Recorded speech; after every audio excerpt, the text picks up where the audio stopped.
प्यारी है, इतनी अच्छी कि इनके अंदर कोई नेगेटिव पॉइंट्स हो ही नहीं सकते। अरे यार, कोई भी इंसान 100% सर्वगुण संपन्न नहीं होता, ठीक है, इस चीज को एक्सेप्ट करो। हर किसी के अंदर बुराइयां और गलत चीजें होती हैं, तो अगर उन गलत चीजों के बारे में बात कर लो तो क्या दिक्कत है भाई? कोई दिक्कत नहीं है ना। Hello friends, welcome back to another reaction video और मैं हूं ज्योति। वेलकम करती हूं आप सभी का अपने चैनल में। आई होप कि आप सब लोगों का रक्षाबंधन का त्योहार अब तक खत्म हो चुका होगा, इसीलिए मैंने नाइट में अपना ये रिएक्शन वीडियो डालना सही वक्त समझा।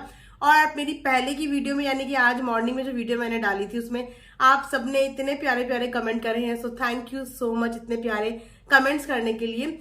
और एक ने मेरे से काजल का ब्रांड पूछा था, तो मैंने आपके लिए काजल का ब्रांड वहां पे डाल दिया है। फ्रेंड्स, मैं जब भी डरावना सेट के बारे में वीडियो बनाती हूँ ना, तो मेरे पास 10 में से कम 3-4 तो ऐसे अंधभक्त आ जाते हैं। मुझे लगता था कि अंधभक्तों की फौज सिर्फ इब्राहिम्स के लिए है, लेकिन अंधभक्तों की फौज तो पता नहीं हर एक व्लॉगर के लिए है।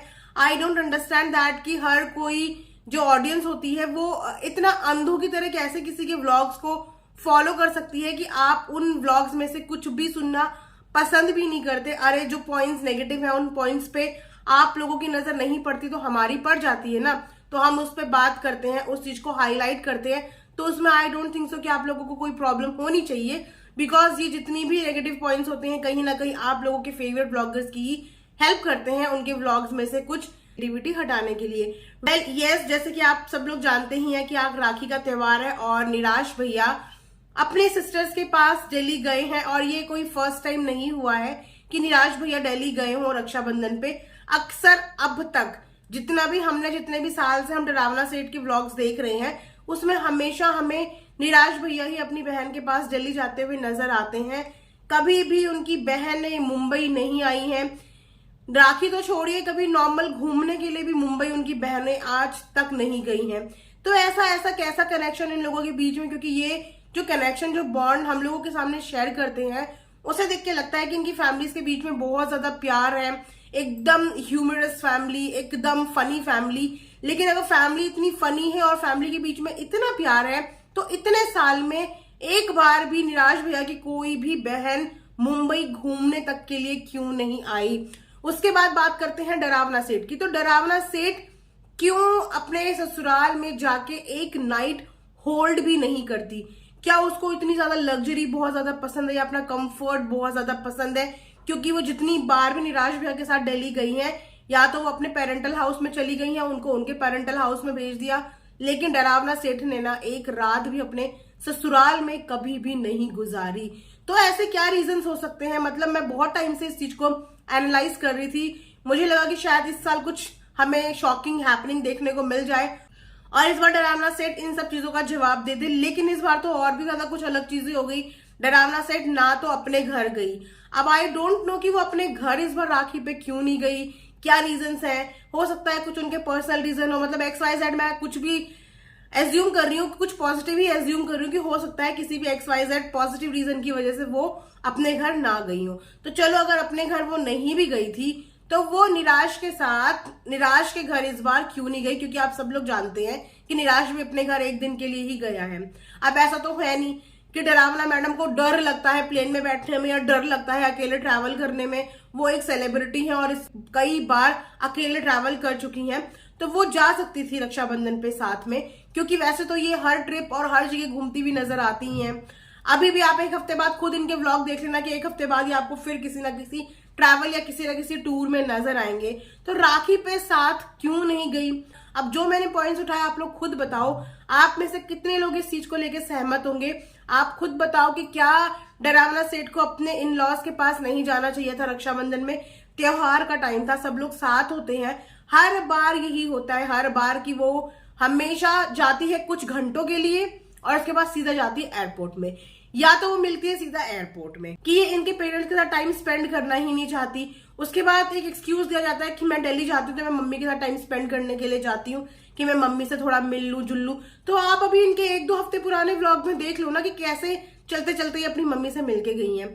तो इस तरीके की मीटिंग के लिए जाती हैं, इस तरीके का एक्सक्यूज देती हैं, क्योंकि जाती तो मम्मी से मिलने के लिए, लेकिन वहां भी गाड़ी उठा के बाहर इधर उधर ही घूमती रहती हैं। तो पता नहीं, कुछ ना कुछ तो देखो इनसाइड स्टोरी है, कुछ ना कुछ तो डरावना सेठ का है रीजंस जिसकी वजह से वो इतना कंफर्टेबल होके उनके घर नहीं जाती, वहां नहीं रुकती, चलते फिरते ही जाती है, चलते फिरते ही वापस आ जाती है। ये भी हो सकता है कि इनको रिश्तेदार पसंद ही ना हो, क्योंकि आप लोगों ने इनके घर में आते हुए कभी किसी को देखा है? बहुत कम लोग होते हैं जो इनके घर में आते हैं, बहुत कम लोगों की विजिट होती है। और इनके पेरेंट्स की भी तब से ज्यादा विजिट होने लगी गणपति पे जब से लोगों का प्रेशर आने लगा। एक टाइम वो गणपति पे आए तो उसके बाद लोगों ने उनको इतना प्यार, क्योंकि नो डाउट निराश के पेरेंट्स ना बहुत ही क्यूट है, और जिस तरीके का ह्यूमरस बिहेव निराश भैया के अंदर है ना, वैसे ही उनके पेरेंट्स के अंदर भी। तो मजा आता है, कहते हैं ना, एकदम नेचुरल, और बड़ा मजा आता है उनकी वीडियोस देख के। तो आज भी जो व्लॉग डाला था ना, उसमें इतना मजा आ रहा था उनकी वीडियोस देख के। तो वो लोग बहुत नेचुरल लोग हैं, इसीलिए लोगों ने उनको इतना पसंद किया कि अब इनकी मजबूरी हो गई है उनको हर बार गणपति पे बुलाना। गणपति शुरू होने से 1 महीने पहले से ही लोगों के कमेंट सेक्शन में कमेंट आने शुरू हो जाते हैं कि आंटी अंकल कब आ रहे हैं, आंटी अंकल कब आ रहे हैं। वरना मुझे नहीं लगता कि इतनी फ्रीक्वेंट विजिट उनकी हो पाती, वो सिर्फ व्लॉग के लिए, क्योंकि लोगों ने इतना प्यार दे दिया है और कहीं ना कहीं ऑडियंस की प्रेशर की वजह से उन्हें बुलाना पड़ता है। वरना कभी नहीं देखा कि डरावना सेठ का भाई कभी मुंबई आया हो, डरावना सेठ की भाभी कभी मुंबई आई हो, या डरावना सेठ की वो छोटी बच्ची भैया भाभी की जो बेटी है वो आई हो। कभी कोई नहीं आता है, अपनी दुनिया में मगन है, अपनी कॉफी चाय कॉफी चाय कॉफी, बस यही इनकी जिंदगी है। कॉफी पीने के लिए भी घर से बाहर निकलते हैं, सुबह का ब्रेकफास्ट करने के लिए भी घर से बाहर मिलते हैं।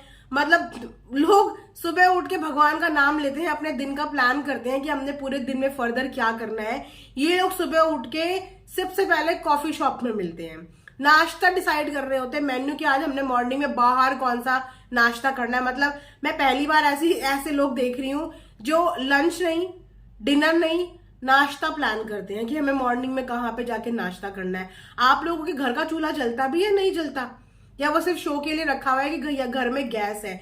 उसके बाद पूरा का पूरा कैफे अपने घर में इन्होंने खोला हुआ है, हर तरीके की कॉफी पाउडर्स, हर तरीके की मशीन, सब कुछ इनके पास है। लेकिन फिर भी इनको ब्लैक कॉफी जैसी चीज पीने के लिए कॉफी शॉप में जाके पैसे वेस्ट करने अच्छे लगते हैं। जब देखो ये कॉफी पीने के लिए घर से बाहर कॉफी शॉप में चली जाती हैं, जबकि इनके खुद के घर के अंदर पूरा अच्छा खासा इन्होंने सेटअप बनाया हुआ है। तो भैया इतने पैसे हैं, इतने पैसे तुम्हारे पास हैं वेस्ट करने के लिए, तो किसी गरीब की मदद कर दो ना। क्योंकि रही बात पेट्स की, तो पेट्स को तो लोगों की वजह से खूब भरपूर दान मिलता है, उसकी तो तुम्हें फिक्र करने की जरूरत ही नहीं है। तुम किसी इंसान की ही हेल्प कर दो उन पैसों से। लेकिन इस तरीके का वेस्टेज ऑफ मनी बाहर के नाश्ते में, बाहर की कॉफी में, तो ना ये सब चीजें बड़ी ऑकवर्ड लगती हैं। अब लोग बोलेंगे उनकी मर्जी उनका पैसा, भाई बिल्कुल ठीक है ना, उनकी मर्जी उनका पैसा, लेकिन कंटेंट तो वो यूट्यूब में डाल रहे हैं ना।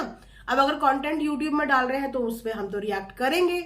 मतलब आई डोंट अंडरस्टैंड कि इतनी पैम्परिंग इनको क्यों चाहिए। इन्होंने निराश भैया को वाकई में निराश इसीलिए बना दिया क्योंकि वो बहुत ही मस्त मोला टाइप के पर्सन है, अपनी मम्मी की तरह। लेकिन इतनी बड़ी बच्ची को संभालते संभालते, पैम्पर करते करते ना वो वाकई में हम निराश हो चुके हैं कि अब मैं क्या करूं। इतना लोड उनके ऊपर डाल दिया है, एक तो वो 4 पेट्स का, पहले आके उन पेट्स को वो पैम्पर करें, फिर इतनी बड़ी जीतती जागती डरावनी वाइफ को वो पैम्पर करें, उसके बाद बेचारे उनको पैम्पर करने के लिए कोई भी नहीं होता। सारा दिन वो सिर्फ इन्हीं को पैम्पर करने में अपना पूरा दिन निकाल देते हैं। उसके बाद उनके ऊपर ही सारी व्लॉगिंग का भी बर्डन है। ये मैडम अगर 2 घंटे कैमरा पकड़ के व्लॉग भी शूट कर लेती है ना, तो भी इन्हें लगता है कि मैंने अपनी जिंदगी का पता नहीं कितना बड़ा काम कर दिया कि मैंने आज व्लॉग बना दिया। व्लॉगिंग की जिम्मेदारी भी उनकी है, एडिटिंग वो करते हैं, अपने स्क्रिप्ट, अपने काम, मतलब इतना बिजी होने के बावजूद उस बंदे को पैम्पर करने का इनके पास टाइम नहीं है, लेकिन उसको अपनी पैम्परिंग में बिल्कुल लगा रखा है। तो इसीलिए वो अपनी ना लाइफ से बिल्कुल निराश हो गए हैं। सो ये था फ्रेंड्स मेरा आज का एक रिएक्शन। आई होप कि आप लोगों को पसंद आया होगा। पसंद आया तो लाइक शेयर सब्सक्राइब जरूर करें। And thanks for watching earth mom Dehradun.